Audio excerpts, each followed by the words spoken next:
Happy Saturday. Happy Saturday, you guys. Welcome.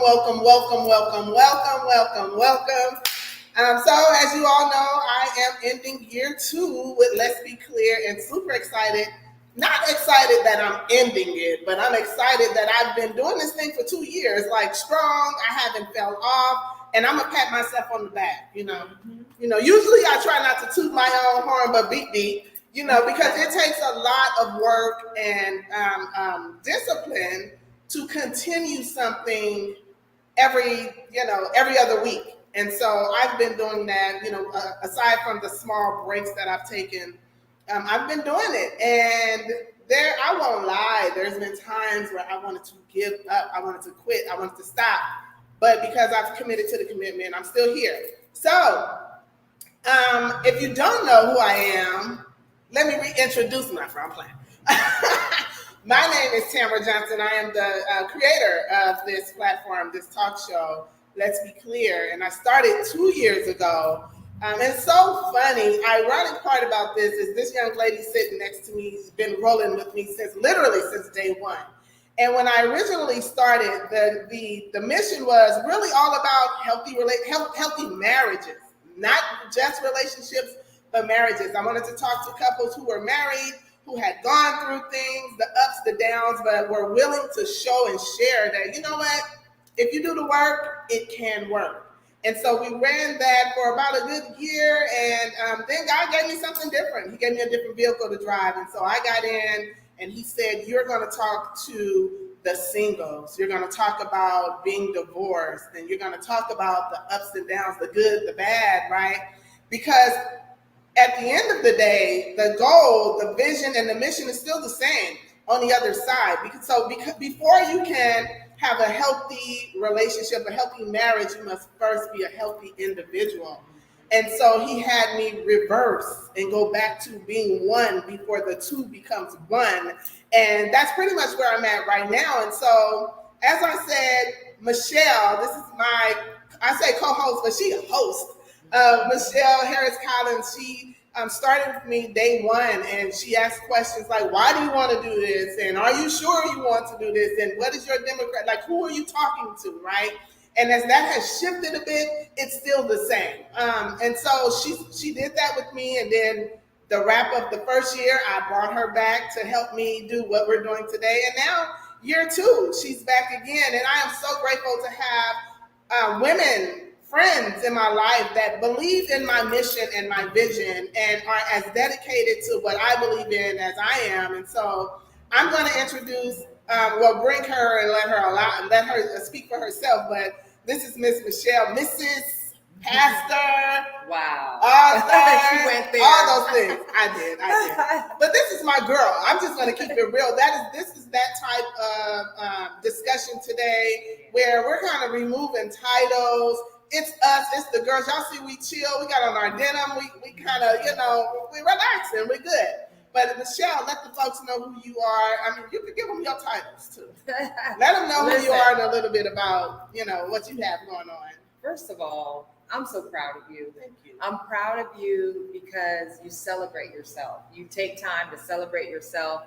That's something that we don't do enough. I just posted the other day that I'm going to give everybody the credit they don't normally give themselves. Yeah. And so it's so important that as we're on any journey, specifically whatever journey you're on, that you take time to celebrate the fact that you're making progress, even if you don't feel like you've perfected everything. And so with that, thank you for having me. We are going to get right into it because it's been a journey. And one of the things about a journey is you never know where the turns are going to be, where the U-turns are going to be, how it's going to change. But the whole point is to keep going and not stop. Yeah. So let's talk about this past year. You mentioned it as well. You started with a vision of talking about healthy marriages because you were married and then divorced, and you still believe in the institution, which is good. Not a lot of people believe in the institution when they feel like they've messed up, or when they feel like it has messed them up, or when they feel like they failed. So that's just awesome that you still believe in the institution so much so that you wrote a book. So much so, yes. Yeah. You know what? I thought that was so important because I tapped into a lot of things that I know I didn't do correctly in my marriage. My 14 years of marriage and 20 years of being in that relationship, there were a lot of things that, if you just be honest and go back and look at everything, that I can say, I could have done that different, better, shouldn't have done it at all, right? There was a lot of that going on. But my thing is, in that book, The Marriage Policies and Procedures, is I want to be what I needed when I was in those shoes, right? And so because I was so maybe afraid, too proud, didn't know who to trust and talk to, I didn't share a lot. I didn't ask a lot of questions. I just went off the cuff. I just watched and saw some things and was like, okay, that's it. But now, I'm a little bit more mature and I understand that everything that looks good is not good, right? Yeah. And then even if it is good, the work that it took to get to good, which is probably God, the work that it takes to get there, are you really willing to do that? And so in that book, I talk about policies and procedures, and there's 12 in that book, but there's tons of policies and procedures and rules and things you need to have in your marriage. That I just gave a snippet of those things. And so I thought it was important for me to say, hey, y'all, if you want this thing called marriage to work, you got to create some stuff for the two of you and not what your mom and your dad, your friends and cousins, not what they did, but create it, design it to work for your household. And how did you feel about people that say, what can you tell me about marriage? Because essentially yours ended. Yeah. What do you say to those people? Because it was set, right? Initially I was extremely intimidated. Like I didn't want to. And one thing that continues to, even today, continue to roll in my head is what God told me at the start of the separation. He says, your status has nothing to do with your purpose. Right? When I agreed and said, yes, this is my purpose, I had to remember that regardless of what people ask, what they say, what they think, I had to continue to go. And not only that, I also had to tap into not everybody is your audience, right? That's right. So some of those folks who were asking questions and saying, how can you, maybe you're not for me, and that's okay. And that's okay. And that's absolutely okay. There's a group of folks that God has set up for me that is willing and open. All they want to know is okay, you do have the experience, right? The majority of what I talk about and I share is experience attached to the word, attached to just things that I'm doing, on a daily basis. So it was very hard initially to keep going, to stay motivated. I'll say that, to stay motivated. But I did it. And I'm so glad that I did. Because I've ran into some amazing people who believe in, I don't want you to believe in me. Believe in what it is that I'm sharing. I love that. Not about me, but about what I'm sharing. I love that. Okay. So you started with healthy marriages, but then you had to switch to dating, right? And so that's like part of the turn and the curves that we talk about on our journey. Why did you switch from the marriage series to now the dating series? So with that, and I will be honest, I initially was like, maybe I should, but I had to get approval from God, right? I started it and it was so many bumps and bruises, and I was going through so many things emotionally as a result of not actually getting God's permission and way of doing it, that I had to, you guys probably didn't notice it, but I had to pause for a minute with the full force of talking about being single and dating, right? And so when God gave me the yes, he showed me how to do it. And he actually signed off on why I was doing it. So I think it's important for us to, yes, be in healthy marriages, but before you can have a healthy marriage, you must first be a healthy individual. Yeah. And so I was speaking with a lot of single women who were broken from past relationships, her daddy issues, mama issues, mind issues, work issues, church issues, right? Yeah. And before, and I had to learn for myself that even in my separation and my divorce, I was healing in certain areas more than others, right? So I healed, for me, completely as a divorced mother. Gotcha. Right? Because I was working on that every day. I had no choice. Right. But I was a single woman. I wasn't working on a relationship. I was still broken in that area and thought I was healed because I had healed over here as the mom. Right. So then I started dating someone and I realized, whoa, Tam, there's still some issues there, right? There's still things that what you see, when you hear it, when you smell it, when you go to these places, it reminds you of and it puts you in a place. And so I know that it's very important for us to first be healthy individuals before we can say I do to someone else. I'm glad that you're talking about healing. As you know, that's one of my heartbeats as it relates to us as women. And I want you to tell the audience, how do you know when you are healed? Like you mentioned, you realized that you were healed in one area, but not in another. Yeah. How did you know that you were healed? Yeah, that's a good question, because you don't know what you don't know, right? And I've learned that I didn't know that I was healed until I was put in position to respond, healed or not. That's it. That's it, y'all. I mean, you know, it's kind of like unforgiveness, right? And forgiveness. We can say we forgive, but until we have to deal with that individual, Right. and those emotions come up or the memory comes to surface in your mind, and you got to make a choice and a decision how you're going to respond, that will let you know and everybody else whether you're healed or not. And I think that's really important, because we have a lot of people that haven't faced issues from their past that have just moved on, and you feel like you're healed because you haven't had to deal with it. Right. But if it comes back up, you will know you are healed by how you respond. Absolutely. And so for anybody's like, am I healed or am I not healed? Right. How are you responding with having to deal with that?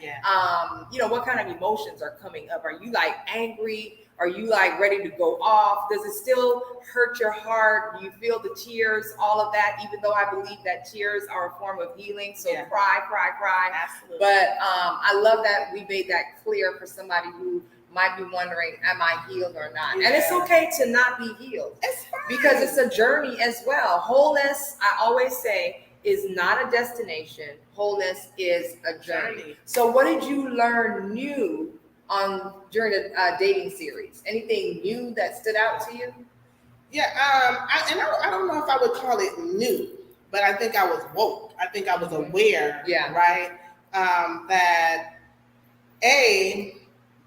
in healing, in dating, and healing through the dating, because that's what I was doing, right? I learned that it's okay, as you just said, it's okay to not be completely perfect in an area, but it's better to communicate that thing, right? I learned a better way of communicating, a healthier way of communicating, an effective And what does way that of look like? communicating.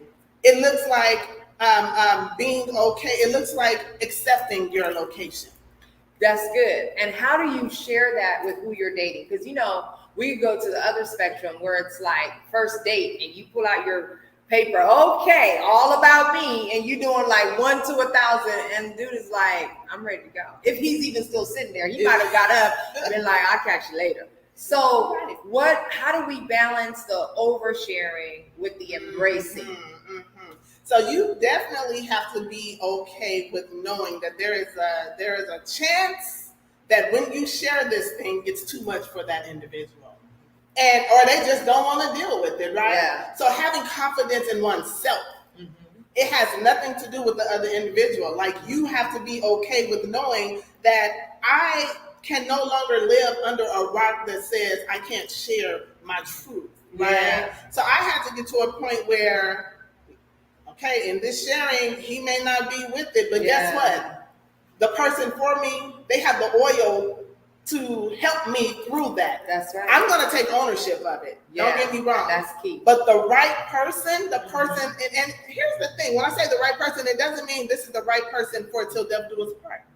We have seasons and a journey. That's good, yeah. So I may meet someone that is just in this season of my life.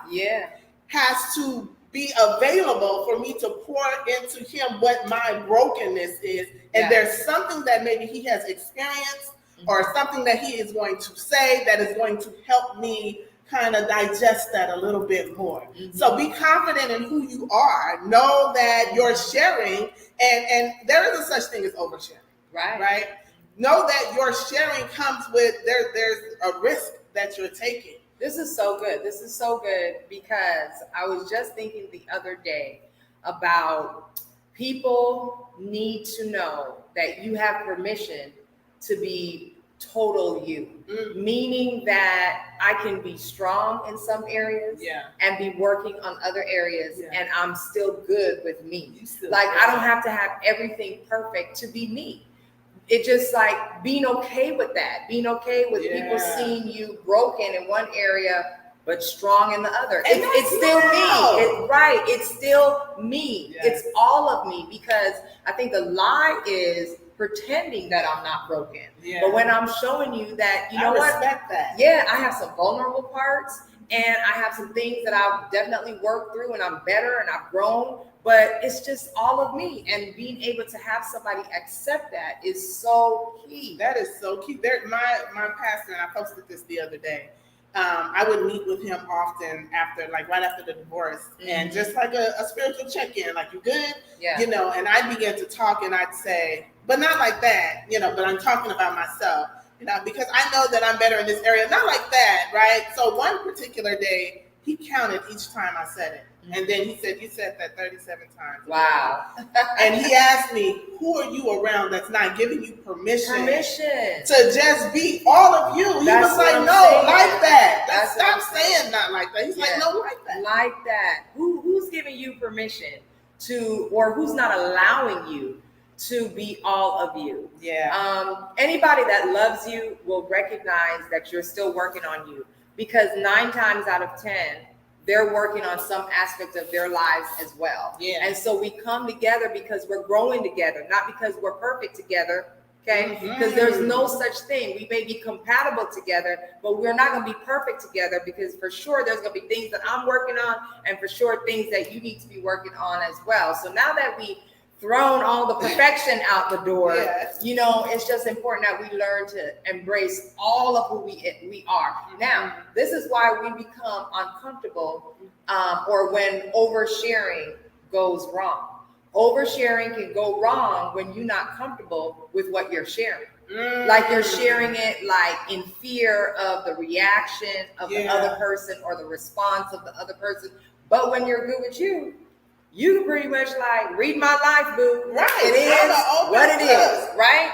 So talk about being confident in you and being able to share and not feeling like you're, ooh, I don't know if he's going to ask for a date number 2 because I told him that I had kids. Or, you know what I'm saying? Things like that. Yeah, you know, being confident in who you are, dismiss the thoughts of who he thinks you are, or how he's going to, how you're going to appear to him, because you are confident in who you are. That takes a lot of work if you're coming from being insecure. Right.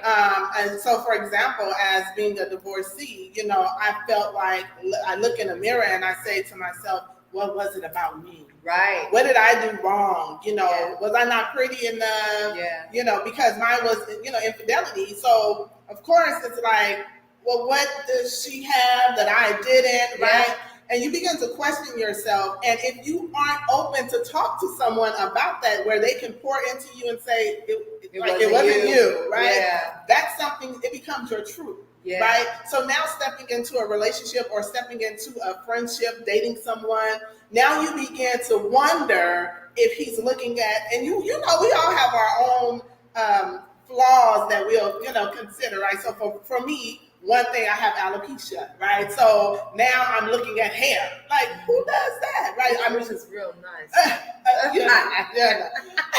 Now I'm looking at, you know, now I'm comparing myself to other women who have a head full of hair. And, you know, my skin isn't the best. So now I'm looking at women with flawless skin. It's it's too much, right? Yeah. So until you become confident in who you are, and you can say, I have all these flaws, but guess what?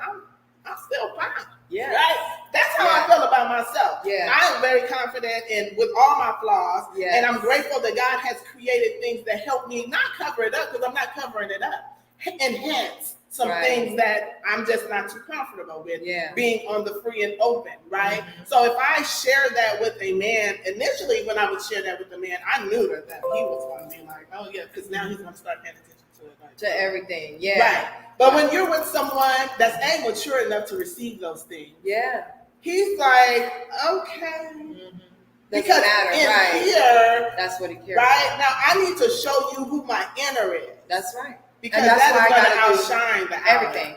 Yeah. And that's why we have to do the inner work, which is being able to love all of you, flaws and all. And so this lesson here is you don't share what you're not confident that you have embraced. Mm-hmm. If you haven't owned it, if you haven't embraced it, then don't share it. It's not time to share it, because a lot of times we're sharing so we can get empathy. Why do you need empathy? And another thing I know that people do is, before you mention it, let me say it, so you don't have to take everything up. So that's defensive. Why are you coming out swinging? You know, like we're not even in the ring. We just literally at appetizers, right? You know, so these are just things that we want to consider. And I'm glad you said that too, because sometimes we walk with defense, with these weapons that somebody says something, here go my sword, to men and women when we're feeling these kind of ways about ourselves because of our experience. Today we're talking about relationships, so dating and marriage. But sometimes, and I'm just hearing this right now, sometimes maybe you're not even being looked at plus found because you're so defensive about your experience. That's good. You haven't even shared it. But the fact of, because wounds change you. Yeah. Pain changes you. Yeah. Anybody that has gone through any kind of surgery or operation, there's a adjustment. There is your body just goes through a change, and you're different. You may be healed, but you're different. Yeah. And so I feel like sometimes our experiences in relationships, they change us, especially if it was negative. But I'm almost wondering if, because of what we went through, we're so defensive in our persona, in our personality, just walking in the door, and you're not an option because you have all these tools that are blocking the inner you and the beautiful person that you were prior to what happened. Yeah. And I feel like, that's part of my ministry, to help us all get back to what we were before that happened. Good. Remove those layers of and it might take all of our lives. It may take all we're gonna journey. But do the work. But we're gonna do the work. You have a comment? Yes. Yes, Chris, Misha Collins. When you open up to share, you risk rejection from the listener. Give your heart to one who loves God, knows how to love you. Yeah. I agree. She's definitely agreeing with us. Yeah. So no more oversharing or trying to seek empathy, trying to seek help and support. Because we do that. So we're not doing that today. Okay. So then this has been all about the women, what we've been through, what we've gone through, how we felt in the relationship. But then you switched it again and you brought the men on. So what did the men have to say? Were they cheaters? Did they fall into infidelity? What did they want us as women to know and to learn from their perspective in the marriage or the relationship? You know what? One thing that was across the board, all of the men shared on the screen and off, they shared how they were not given permission as a child to be to be vulnerable, but then they step into a relationship and marriage and their wife is telling them to be the opposite. So now they're battling with a man or a mouse. Okay, let's stick a pin right there. That's so good. So us mothers, because I'm one of them, that have sons, especially Black sons. If you are listening to me out there, this is very important. We didn't say to baby him, right? Because your future daughter-in-law is going to have to deal with a lot if you baby him. But what we're saying is allow your son to be vulnerable. So what does that look like? Yeah. Being vulnerable is just giving yourself permission to share what you really feel about said thing. You don't have to not share your emotion attached to something that's happening, because if so, I'm looked at as weak. Yeah. If I say, when you did that hurt my feelings. Yeah. Because some women will say, man up. Yeah. You're a little Yeah. You know? And Yeah. so women, and I witnessed it as a young girl. My aunt used to ask my cousin, "Are you a man or a mouse?" Wow. And he said, "I'm a man, I'm a man." Right. Right? Right. And so now when he wants to be a mouse, when he needs to be a mouse, and I'm using the term because Right. it's what she used, Yeah. when he needs to be, in his mind, all those first 18 years of my life, I wasn't given permission to do it. So how am I, from my mother, Right. the woman who first loved me, Right. the woman who carried me in her womb, how do I switch that Yeah. to now being able to share with my wife Yeah. that when she does a certain thing, it makes me feel weak. Right. It makes me feel pain. It makes me want to cry. How do I share that and still have the same respect as the leader, the provider, the caretaker? How do I do that? Yeah, that's so important. This is like really going, like you said, back to mother and son. You have to recognize that raising a son is totally different than raising a daughter, first of all. Then when you talk about having a black son as well. So number one, you all heard that you have to be okay with your son being vulnerable. One of the things that I ask my son, who's 13, I'll ask him when I feel like something's bothering him emotionally. Mm-hmm. I will ask him, how can I help you? Mm-hmm. What can I do to help you? As a wife, we are helpmeets. And this is just coming to me right now. We are helpmeets. So when you get into a relationship with a man, you have to have discernment in the sense of biting your tongue, but then seeing him spiritually. Does that make sense? A lot of sense. Like, see him not as the man that is before you that's annoying you, Who God created but him who to God be. created him to be, and then asking him, what do you need from me? How can I help you? Because I have been put beside you, not behind you, not in front of you, but I am to come alongside of you. I call it the ultimate side chick. Okay. The I ultimate. remember Did you that. catch it? Yes, Did you yes. catch it? I got it. So as that in a committed relationship, you are the ultimate side chick because you come alongside him, right? We already established not behind, not in front. So you're there to support, you are there to help, but you also need discernment because sometimes they don't have all the answers. So when you're being told as a boy, man up, if I'm on my way to becoming a man, I don't even know what that looks like. Then I got to go into a relationship with another set of expectancy that I had not even perfected when I was a child. And here is this woman demanding something of me that I don't even know how to give her. Don't have it to give. So I'm trying to help the mothers. Listen with the sons that we have to marry, that we're dating, because it starts with the relationship with mom. You are raising somebody's husband. You are raising somebody's husband. Another thing, with my two girls and, I have the son, as I've said, another thing I share with his sisters is there's certain ways you cannot treat him just because one day he's going to become a man. Like, he just needs to be respected because he's going to be a man. And so if you show him that respect, that's what also he will look for in the future. Absolutely. And that's what he'll get. Okay, I don't know. This thing is... Listen, I love it. Let's roll. Let's roll with it. Because these are the men we have to deal with at the workplace. These are the men that we have to deal with in the rest of our family.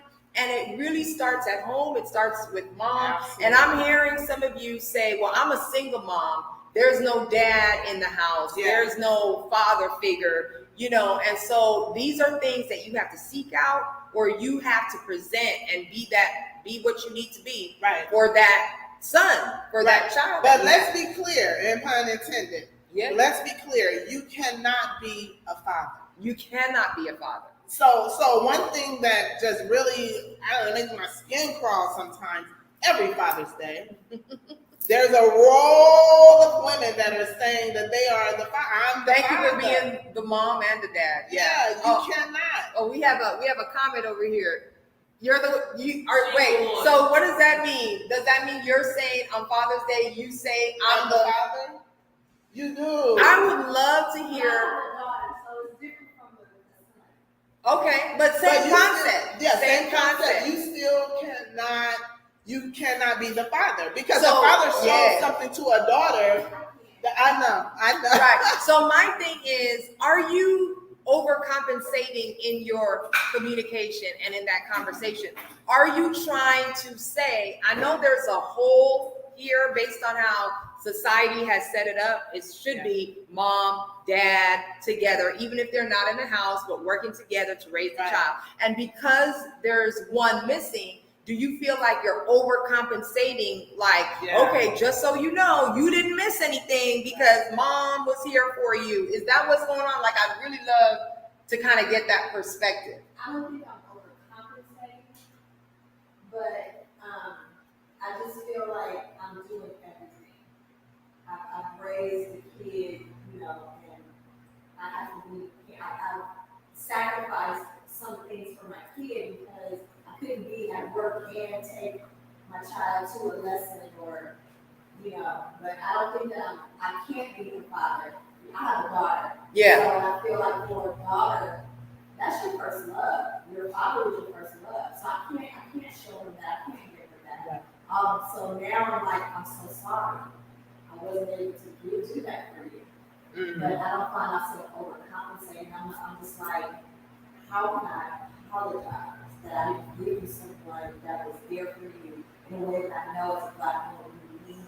Yeah, no, that's good. I mean, you said a lot. You said a lot right there. I think too that part of the conversation is not apologizing. I was thinking even that because I can't apologize for what I can't control. For what I cannot control. But what I can do is control how I respond in every situation and circumstance moving forward. Right? As a mother. I only have not even control, but an opportunity for the future. I can't control what happened in the past. What I can do is make sure that you are introduced to individuals that will be able to pour certain things into you that I, as a woman, cannot. Right. You know, so whoever that may be, a brother, a pastor, someone else that could be a father figure, someone that is showing what she deserves and what she will need as a young lady. Yeah. I'm a true and firm believer that God is He's going to set things up in a way where you'll never miss those things that we think the person is missing. Yeah. No, because what happens is we begin to use that as an excuse later on down the line. I didn't have my dad, or I didn't have but I'm to hell with the excuses, right? Yeah. Like, where are you today? What can I do with what I have? Right, and that's tough love. That's tough love because what we're saying is, for anybody that it resonates with, we don't want you stuck in a situation that you can't get out of. That's never going to change. That's never going to look different. But you can look different. You can actually look like what you're going through. You can, what am I trying to say? You can not look like what you're going through. Right. You cannot look like what you're going through. And so that's very important. And I love the fact that as a single mom, yes, you are doing everything. Yeah. Air quotes, right? Quote unquote, you are doing everything. But for any single mom that feels like, and you are doing everything, you're still not able to do some things. Yes. And the fact remains, just because of that, that's why you can't be mom and dad. Yeah. You could just be the best you, which is mom. And really probably mom healing, right? Yeah. Mom dating. Yeah. And mom as a parent. You know, something that I share often is that I found myself showing my daughter how to be a divorced woman and not how to be just a strong, educated, young Black. I wasn't doing that because I was so focused on showing her, if you ever get hurt by a man, this is how you deal with that, right? So I was showing her how to be a divorced woman, and thank God she is very intelligent young lady. She didn't just focus on that thing. She continued in other areas and building or whatever. But I was definitely strong and wrong. Let's be clear. I was strong in that area. And so I don't want us to get stuck in showing our children how to do one particular thing as a result of our pain. That's so true. That's so true, because your pain may not be their pain. Yeah. But sometimes they follow in our footsteps because of what we've shown them, not because of what they have the opportunity to experience themselves. Right. And so, as it relates to moms are on my heart as well, because especially with multiple children, we have to be sure that we're not parenting our children the way we wish we had been parented. Yes. We really have to be careful of that, because, there's the example of, well, I didn't get what I needed, so I'm going to give you everything. And then you end up spoiling. And, when I say spoiling, I mean giving things when they're not mature enough to handle it or receive it. And so we have to focus and make sure that we are parenting that child based on what they need, not for what we need them to be. Even for us, because we can have a soul tie with our child. Yeah. Because we don't have a man or a woman there. Yeah. So now you and I are doing, we even sleeping in the same bed. You know what I'm saying? Right. Like we need to remember we should still have some boundaries. Yes. I'm not saying like they can't come to your room, but just remember they're growing in what you've already experienced. And you don't need to raise them in the experience, like raise them just for them. Yes. Even though that relationship may have hurt you, you still have a whole life that you have to focus on outside of yours. And not trying to merge it all together. We do it. Right? We do it. I know I did it. Yeah. And I had to come to reality. I became aware of it. And my daughter is very vocal. Like, she will share with me, Mom, I don't think like that. She will say that. So there were times where I had to okay, wait, I'm tripping, right? Yeah. And so where my oldest would have just been like, okay. So I'm so glad, I know this is kind of switching a little bit, but I'm grateful that I went through what I went through with the daughter, the youngest daughter. Yeah. Because she was the one that called me on my stuff. Like, that's not okay. Yeah. Right? She would say it. And so that made all the difference in the world with a part of my healing. But I still had to do some work. I still had to do some things to pull me out of that compartment. I compartmentalized things, and that's fine. That's good. But I stayed stuck in one compartment because I felt successful as a mother, as a now healed woman, but as a mother. But I'm not healed over here in this area. So many things to consider. That was so good. That was so good. Because if we're not careful, we'll do it to our girlfriends.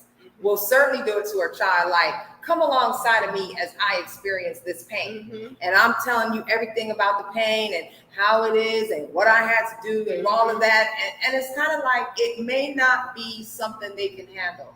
And it's kind of unfair if you think about it, because they should be able to have like I wouldn't say clean slate, because life is not just so black and white, but at least a clear slate. So when they wake up in the morning, they understand certain things that may not be right, but it still doesn't mean that because of that, I got to be defensive. Because of that, I got to let me be there for mom because there's nobody else. It's just making sure that they're like their own individual. So I feel like somebody needed to hear that, like get back to you before you even share the story of dad. And as some of my friends say, sperm donor. They don't even call. Like, you don't even get that. You don't even get dad. You don't get father. You were the sperm donor. So before you share the story of who that person was and is, just making sure it's almost better for the child to ask the questions. And I personally believe you don't even need to share the story, because he is going to, or she will reveal.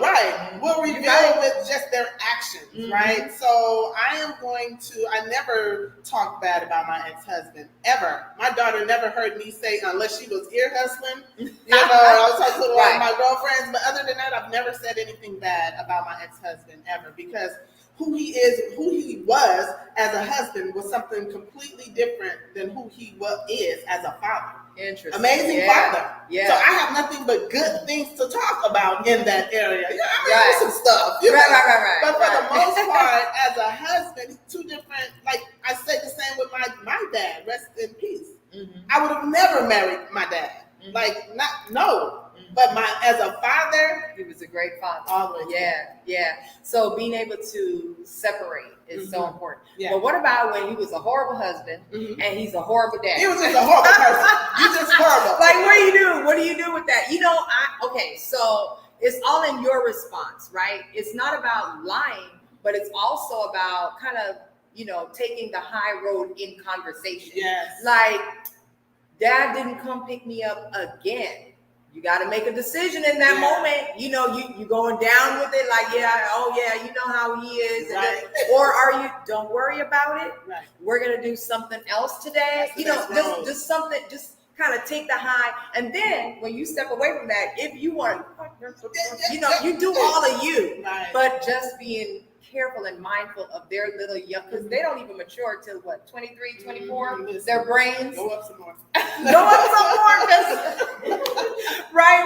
Because we both have college students, right? So they still maturing, and imagine just still dumping all of that other stuff about you on them when Right. they're trying to figure out themselves. That's all we're saying.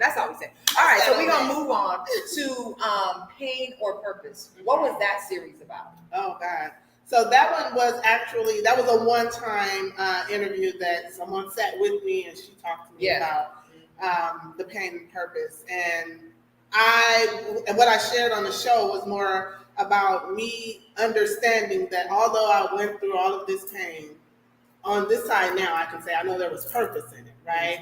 And I say that because there's so many women, there's so many lives that I have affected as a result of a divorce, right? Wow. And I say oftentimes, we hear the word divorce and then we shut down because no one has really ever told us or taught us how to go through that thing in a healthy way. We want to go to court. I'm gonna get him for everything he got.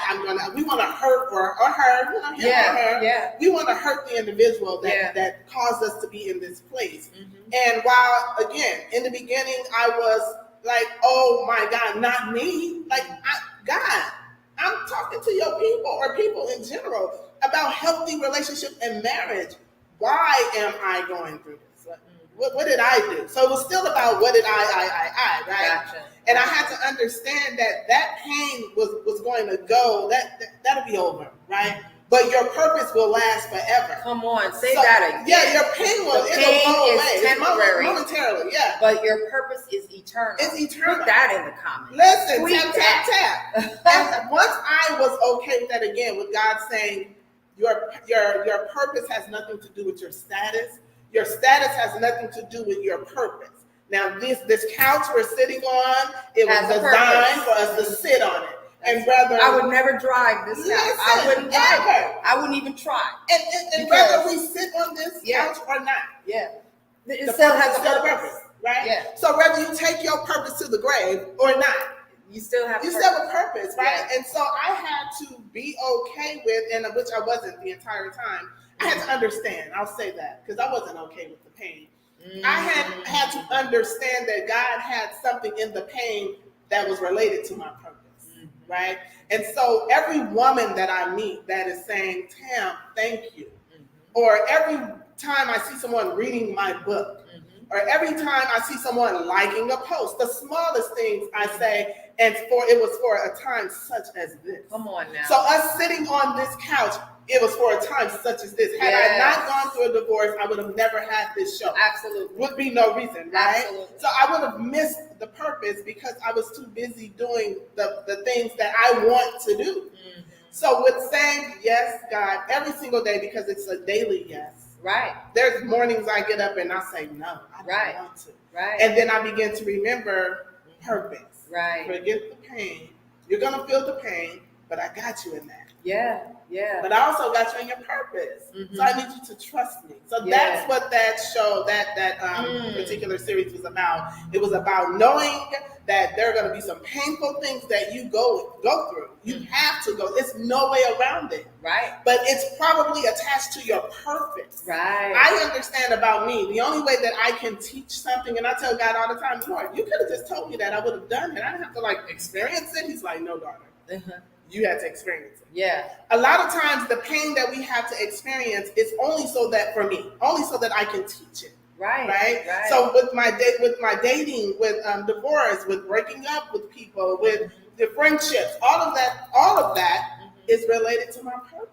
All of it. And passion comes from it. I'm not just That's like, right. and so then I was married for 14 years, or then no. Yeah. I'm like, I was with this man for 20 years, y'all. Yeah. Like I had his back. I thought I was a dope wife, right? Right. Like I'm that chick. That's all that comes from the pain I experienced because I thought, not Tam, That's it. but purpose said you had to go through all of that. Yeah, and Yes. that's why you become powerful. I think we put a lot of emphasis on being strong, but we need to put more emphasis on being powerful. Powerful is that final stage when you understand what the purpose was for the pain. You embrace it all. You're impacting lives, and that's why and what makes you powerful. And I love that. Everybody has a purpose. Everybody has a purpose, and every time we go through something, you need to, through counseling, therapy, prayer, meditation, even just like walking and experiencing outside. Yeah. You need to have reflective moments where you're asking the question, which I always do, what is my assignment? Yeah. Because more than not, the pain was personal, but the purpose is not. The purpose is outside of you. The purpose is bigger than you. The purpose is more than you could have ever imagined. Yeah. When I was like on my hospital bed, right before, they make you go under and you don't know anything till you come out of it, I literally was like, I don't understand what the purpose is. But fast forward 6 years, it's beautiful. Yeah. It's things I never would have imagined. And not to go there, but to go there. The Bible says, eyes have not seen. Yeah. Ears have not heard the things that God has in store for you. So what I want to say to somebody is that's listening, there is a future you that is literally waiting on you. And you don't know what it looks like, but I promise you, she is cheering you on. She's telling you 12 more years, girl. I know that seems like a long time. Let me shorten it. 3 more months, girl. 3 more months. If you could just come 3 more months, I promise you, it is beautiful here. It is peaceful here. Not that everybody's gonna like you. Not that people are gonna change. Even some of the ones you think will, they still won't. Right. But you're at peace with yourself, and stuff don't bother you like it used to. You've been promoted in the spirit. You have been elevated. God has brought you higher. I mean, it's like our future girl is just telling us, come on, you can do it. You can do it. You got work to do. And then you're going to meet so many people, people from all across the globe, only because you opened up your mouth, because you realized your purpose. You realized that the pain might have been personal, but the purpose was for you. Right. You who needed me to say divorce is okay. Yeah. Divorce does not define you. No. It's not over for you just because you're divorced. In fact, there's a whole new world available. There is for life you. After divorce. Life after divorce. And you have to live it loud. And when I say live it loud, that means unapologetically live your life. Be okay with your location. I got divorced, okay. Maybe I did get cheated on, but that didn't have anything to do with me. That was a decision that he made or that she made, right? Mm-hmm. And so once you realize that you can't still live, because someone has told us that once you get married, all of your personal desires, what you want, all of that get put on the shelf, right? And so you go through this life of being a wife, but forgetting that you are also still an individual. And that's why I think it's so important that God gave me permission to shift the talk show from just marriage to singles, to divorcees, right? Because before, again, as I said, before you can be a healthy, healed, and whole wife, You must be that as an individual. And what does that look like after going through something so traumatic as a thing called divorce? How do I get back to self? How do I get to self? What if I never knew self?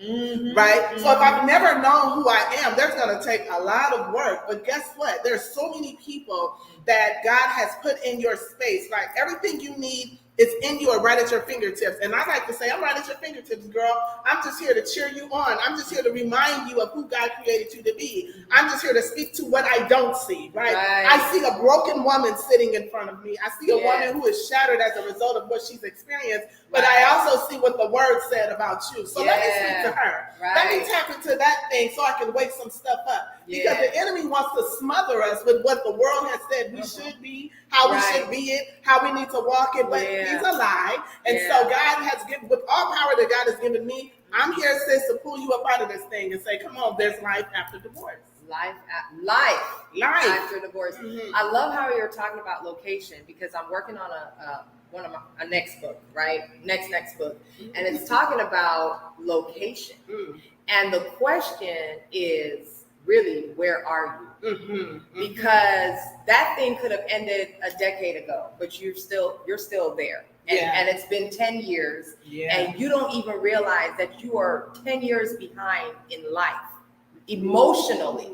Like it looks like you're moving through and you look successful, you look good, but truth be told, emotionally, you're still back there. Wow. And so every now and then we do have to ask ourselves, where am I in life?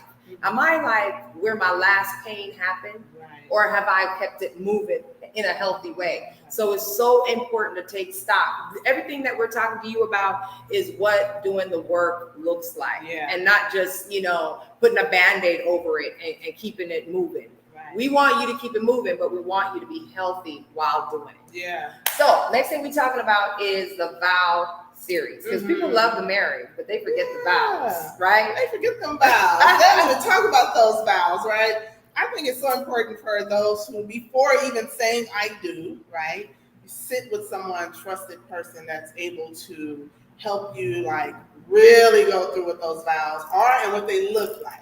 So it's easy for us to say through health only, not the sickness part, right? Through good, not the bad. And all of those things, the good side of the vow. It's easy for us to love when it's easy to love you. It's easy for me to like you when you're making it easy for me to like you. But it is no way around knowing that we're going to be put in circumstances and situations where we're going to hit the downside of that vow. And it's not to say that even sitting with someone that you're going to know how to do it or you're not going to experience it. But you'll know once you're in it because these things start happening where you're reminded of your attitude behind it, right? You think about this was said to happen anyway, so it's how I respond to it. I had 6 couples that came on and they talked about a line in the vow and they talked about their experience with that. The downside experience and what they had to do in order to get back to the other side of it. And that is being intentional about working through whatever that experience is, right? It doesn't say throw in the towel. It doesn't mean I don't want to do it, so I'm not going to do it. I'm shutting down. No. It's all about listening effectively, right? Knowing what the goal. So even before you get to that vow, have a goal, a plan for your marriage. Many of us don't have a plan for our marriage, but we plan that wedding. Yeah, we do. That wedding will be a whole year of planning, and that marriage will be a no year of planning. Exactly. Right? And so we have a beautiful staged wedding, flowers, flower girls, ring bearers. We spend all of this money, and people come and they celebrate us, right? But there's probably 85% of the people that are at your wedding you cannot call when you're going through something. Maybe more than that. Maybe more than that. You don't trust them. You don't even know them. You just want Shay to come so she can see, this you is in what your we dress do. with your back out. Right, exactly. So I think the vow is so important. The vows are so important for us to discuss before getting there. I'm currently working with a couple right now, and I'm true to if I, at the end of this thing, don't think y'all ready, I'm telling you, I still need some more time. And that's okay. And it's you okay. Want that. You want more time because you're going to be married for a long time. In fact, your mentality should be forever. it should be forever. What does the song say? Forever is a long time. It is. That's how long I love you. That's how long I love you. Yeah. Forever is definitely a long time. So my thing is, there's certain things that will happen in a marriage or just a relationship, or when you're getting to know someone, and you might be like, I don't like that, but I mean, it's not a biggie. Are you able to deal with that for the rest of your life? Come on, because That's the question. Right now, it doesn't matter that for some reason his underwear and the hamper don't connect. It's They okay. don't. But put that thing 15 years in. Forever. You like, are we still talking about this? Or, you know, he late all the time. Listen, You know, it's the said little that. things and- and the big things. Let me tell you, you said, are you still? So, are you still? There's a still and a still, right? Mhm. So, in relationship, we may experience something that they're still doing because they are still. Mhm.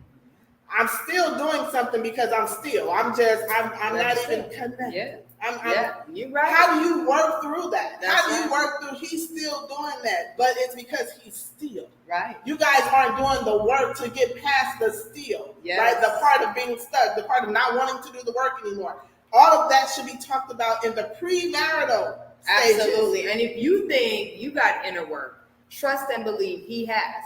And men are not, because we talked about them as boys, right? Now they're adults. Most men are not excited about inner work. Like, what is that? They could work on stuff, like physical stuff, but on themselves. You know, what will you do as a woman, or when you're in a marriage with a man who doesn't see the need to work on himself? And you're supposed to try and keep it together. Right. You know, and so that's why your role is so key. Your role is bigger than you think. Yeah.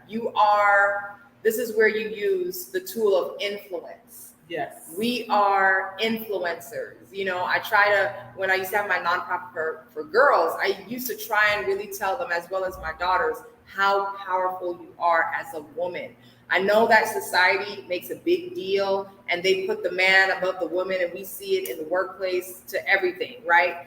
But as a woman, we are so powerful. Yeah. We have the power of influence. Just the way that you conduct yourself can influence how he behaves, what kind of attitude he has. You know, sometimes as women, we're looking outward, we're looking at him, what he's not doing, what he's not saying, how he's not behaving. But we forget that we're the ones with the power. Like, we got the juice, right? We got the juice. We got the power. Ain't nothing going down. If we don't want it to go down, we have the power to literally make it a home. Yeah. You know what I'm saying? That has to deal with the atmosphere that he walked. We know how to set the tone. We have it. And I want us to tap into that more, even when we're in these committed relationships, and not put all of the authority, not authority, but all of the work on him. Right. Because we also have a role that's so powerful, that is so significant. Yeah. Sometimes he can't even do what he needs to do or be who he needs to be if we're not. Yeah. You know what I'm saying? That's powerful. Yeah. Like, That's think powerful. how powerful we are as women, that if we shut down, the whole world shuts down. But that goes back to us talking about the confidence in having Yes. in yourself as Yes. a woman, right? If I'm confident in who I am and whose I am, when I walk through the door, he's going to understand who I am, right? Come on. Yeah. And that was actually shared with me. That's a true story. I walked in a room and someone recognized immediately without even knowing me or my name. Women, you should host that. You should host that type of power when you step into a room. When you walk in somewhere, question should be, who's that? Yeah. Right? Or it's something about her, Mhm. right? And yes, let's go to the person that's receiving it. You may have some bitter people, angry, broken, and it's something about her is different. Like, something about her. Nah, she thinks she all that. You get that as Yeah. well. Again, You will. be confident in who you are. Don't That's right. start questioning, am I doing too much? You know, am I walking too erect? No, just be who you are. Own it. Just own it and embrace it. So we had, and I was there for the denim singles mixer. That was so Yes. good. Such a good time. It Yes. was so good. I remember that talking about how, you are married literally when you have sex with someone, That is nice. and not understanding that some of us are married to multiple people. We never divorced them. No. We never broke up with them. And guess what happens? You bring all of these relationships, these marriages, These marriages to your to marriage your new marriage. or your new relationship. Yeah. And so yeah. we try to question, we wonder why certain things are being said and done. Even with yourself, you're like, why do I do that now? Because that thing so there's spirits that wake up other spirits. Yeah. Right? Yeah. There may have been something lying dormant and you didn't even know it was there until this other powerful spirit came in and said, hey, you don't belong here. We don't even get along. I don't like you, right? So now they're going back and forth, and you're trying to figure out where is this coming from. Came from 5 sex partners ago, Yeah. right? It's the truth. It came from 5 sex Yeah. partners ago, and it's now rearing its ugly head or its head, right? Because sometimes what's deposited into us is something that we need that we will not tap into and use. We will let it stay where it's at. But then you get this other spirit that comes in and wakes it up, Yeah. and now they're having this battle, and you're having a battle within yourself and the person that's in your life. Wakes it up or even gives you something foreign and Yeah. something that you weren't even really thinking about. And, we talked about how when both fluids come together and they become one, Yeah. you don't have to have a child to know that you have been connected forever. Yeah. There's you can't separate what was connected. Right. And so it brings up the point of how we as women, because we're the receivers. Yeah. So who do I want to receive from and why? If I understand why I want to receive from this person, is it because they're feeling a broken part of me? Right. Then that means that's not fair to them. Let me go ahead and keep working on me because I should be able to receive you whole, not broken. So there's that. But understanding how powerful we are as receivers, that it's kind of going back to childhood. What do they say? Don't take stuff from strangers. Yeah. Don't even speak to strangers. Right. This is a stranger until you know that they are somebody worth committing to you. Right. And so when you exchange fluids now with a stranger, then you have strange things that are now things that you have to deal with spiritually, mentally, emotionally. And it could have been years ago. But today, if you're not aware, if you're not strong enough, today, dealing with stuff that as an adult that happened when you were a teenager. So we just need to remember how powerful we are, the fact that we are receivers, and we can literally say, no, thank you. And it's I don't want that. And it's okay. It may be a dry year. Right, You know what I'm saying? It may be a dry decade. I right. understand, but it's worth me being that than picking up stuff that I'm dealing with in the future, you know? And now the person that's really for me can't even get to me because there's all this stuff, these layers of stuff, right? Wow. Yeah. So I really love the denim singles mix. Yeah, but that goes on to So what you got coming up in 2023? That's right. Tell us. Oh, I'm like, that's right. I don't want to tell them. I want you to tell them. Yeah, so I'm going to do a workshop that is titled Before We Have Sex. And say it again. Before we have sex, right? And it goes right to what you just said. You know, it's not about buying the lingerie. No, it's not that. Before we have sex, I need to lose weight. Before we have sex, I need to, get this stomach flat. No, it's not about that. It's the inner, right? Because what I am going to receive from the person that I do have sex with, I'm marrying, right? Because sex is marriage, Before I have sex with you, there's some things that I have to do, right? Get rid of those layers of stuff, as we just shared. But I'm going to go deep into that as I begin to talk about it more throughout the year and as we come upon it in 2023. I'm really excited about that because I think that we, for even our younger generation, we don't take that as serious as we should. We don't understand what comes with opening ourselves up to, Absolutely. men, women, especially women opening up to the man, because as you said, we are the receivers. receivers. And we Yeah. hold on to stuff, and Yes. and we weren't taught like the man to be a man or a mouse, right? Yeah, so the man is gonna be like, well, Because bye. when I give you a gift, I'm not there with you forever with the gift. You And know I what want I'm to saying? make sure that you are taking care. I would probably believe you're gonna take care of anything I give you. But my point is, you're the receiver, Mm-hmm. and I'm giving it to you. Once I've given it to you, Mhm. I'm gone I'm on my gone. way. You're the one left with that Yeah. to deal with it. You may Yeah. not even like it, but you have it. It's yours You know, now. It's yours now. Hot potato. It's yours now. Figure it out. So that's what Absolutely. we're saying. That's what we're saying. So I want women to, along with you, just be more conscious of the fact that I'm a receiver and I have the power to not receive any foreign objects. Yeah.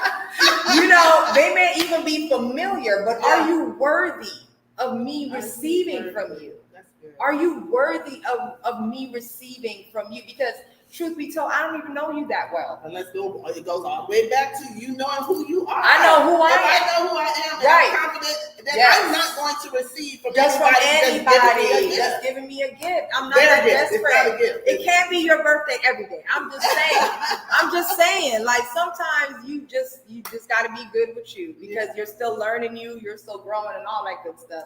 So I love it. And what else do you have coming up in 2023? So we'll have the journal, right? I have a journal that I'm working on right now with 12 other women.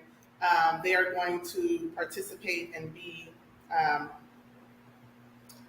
they're going to be like per month. They're going to be used as for the month. But I'm going to talk about the seasons of divorce. So in the beginning of the that's gonna be good. journal, I'll talk about seasons of divorce, and then each month they'll represent, January. Whatever that season and they'll is. give a quote, and they'll give a journal prompt for the woman that is reading it. So the goal is to reach someone that has been divorced, going through divorce, or they're divorced but still can't pull it together. We want to encourage them again that there's life after divorce, and you can live it loud. And again, when I say live life loud, live it loud, I'm not saying walk around like really like loud and volume. I'm divorced. Right. I'm not saying that, but what I am saying is I shouldn't be able to look at you and say, God, dog, that divorce really took her out. I don't want us to be there. No. Divorce is a form of grieving, right? It's Absolutely. loss. It is loss. It's loss, and we Right. need to count it as that, as something that is lost, that is broken, that is non-existent. Mhm. Something sometimes you didn't even know it was going to come. Just like when we lose our loved ones, and so there's a process of grieving it. Yeah. And going through, even grief has 7 steps. Mhm. So I can imagine seasons, there are seasons of divorce. Yeah. So that's going to be a really good tool Yeah. for women to have. And you may experience the same season a few times. Right. You may think, okay, I've gotten over this part, I'm accepting now. So now I can move on to the next thing. And then 2 months later, you're like, but dang, really? And you know what? True story.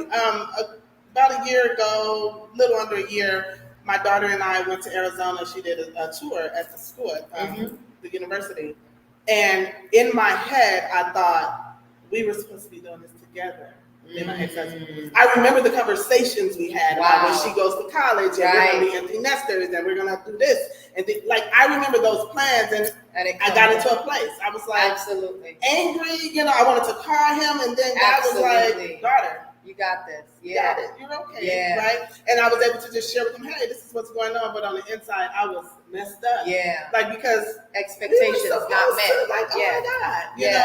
So you real. go through different phases of the healing. It's, as you said, it's a journey. Yeah. Right? And I like so that. how dare someone say, girl, you've been over this for what, a year now? Like, come on. Don't let anybody rush you. There's so That's many it. men out there. You're beautiful. I hear that all the time. You're smart. You're beautiful. You're this. I know that for myself. I don't need you to tell me. I know that for myself. But there is a journey of the inner healing that you'll never see. That's right? That's so what you see is the bandages that have been removed. You knew I went to the hospital. You knew that I was administered medicine, to calm the pain. You knew all of that. And then when I got released from the hospital, you knew that I got released with take as needed medication. And then I weaned myself off of it. And you were like, oh, she's good. Move on. But guess what? there's an injury or something that re-injured me, Come rather on. it be I started dating someone else and I got re-injured, right? Absolutely. And so I had to go back to my doctor and say, hey, I'm experiencing this again. And he says, no problem. Here's the medicine.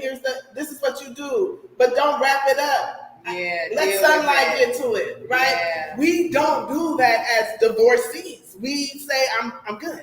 And we're not. And yeah. you're not. Yeah. And you're yeah. not. Yeah. So again, not that I've ever been divorced. Right, But right. I'm there with you. I was I like, know, oh, you're we're not. not. We're not. Right. That's No, what that's this is so all good. about. That's what this That's platform so is good. about. That's what my books are about. That's Yeah. what the journal is about. That is what my walk is about today. It is about helping a woman that has or is going through divorce. I want her to know you are going to hurt. There's going to be some cuts. There's going to be some bruises. There are going to be days you don't want to get out of the bed. But you got to have some accountability partners. You got to have someone that can pray you out of that thing. Because what I learned is that I had made all of these deposits into my prayer bank. And when I was going through, I couldn't say a word. It's like I opened my mouth and there was silence, right? And God reminded me, remember those days when you was praying just because you should have been praying? He was like, I'm withdrawing from that. Yeah. And he says, remember those women that I told you, they really got your back. He says, they're praying for you. Yeah. You're good. Good. I'm getting emotional right now because I'm grateful for the people that God has sent me, right? It has nothing to do with the experience, but everything to do with God's faithfulness, Yeah. right? People that you would never think really got you, they got you. But because of God, and I'm just, that right there does it all for me. Just knowing. And so that's what I want to be to those strangers, to the women that don't even know me. I want her to say, Tam said, right? And I'm actually working on a line where it's the whole bunch of Tam says, because I just want to encourage women to walk through this thing. Like, it's fire, it's hot, but guess what? You're going to come out on the other side if you do the work. If you do the work. This has been amazing. Do we have any questions before we wrap it up? Anybody? Questions? Yes. So this is for you, Tam. Yes. How are you, looking back on everything that you've gone through, Mm-hmm. how do you see yourself showing up for yourself now Mm-hmm. that's different from how you were showing up for yourself before your divorce and you thought you had it all together? Oh, yeah. How do you see those, how are you showing up for yourself differently for those, Yeah. better or worse? Okay. Or Okay. Good question. Very good question. So I was showing up before with, I want people to see it. They need to see it because I'm doing this marriage thing, right? And they're supposed to know that as a woman that's pushing marriage, they're supposed to see it, right? So it was kind of like, hey, y'all see what I'm doing? But where today I'm just showing up and I'm doing it for a different reason, God.